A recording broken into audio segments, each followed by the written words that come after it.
Do t'interpretoj monologun Shpirti që i dedikohet pikërisht rrugtimit tim deri te gjetja e së vërtetës. Monolog që e du shumë, e kom thurë para ma shumë se 20 vjetë, e që jove që nuk kom zemër mja ndru ndë një bashkëtingëllore, po besonëm që nuk mujmë ashtu as organizanore. I jetur për qetësi shpirti fluturante. Në çdo skaj të horizontit kërkon të shpëtimit, pa më shirë shumë zbrapë se hyreve të shtigjit. Edhe yjet shikonin dhimbshëm shpirtin e lodhur, nuk ishte forcë do të më. Tash ishte dorëzuar. Çdo rrugë ishte e gjatë e duke i shpresdhënëse, por fundi për herë tabula rasa. Shpirtin e kishte kapluar frika. Frikë nga vetjeta, nga sa ja nuk ishte kuptim. I strum kur diku në qoshe krijese dërmuar, derisa realiteti fshihin fare pranë.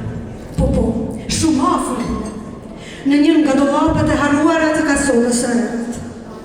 Një erë e lehtë fryen dhe fillon bedeja. Nga rafti i plunosun me vite nxirret një thesar.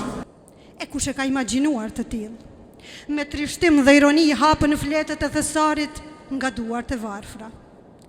Dhe shpirti i lodhur nga kotësia ngopët nga vetëm një varg. E vërteta është nga Zoti juaj.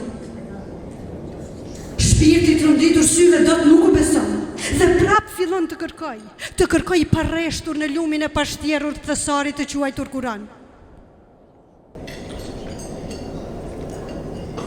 Por shpirti të kurrët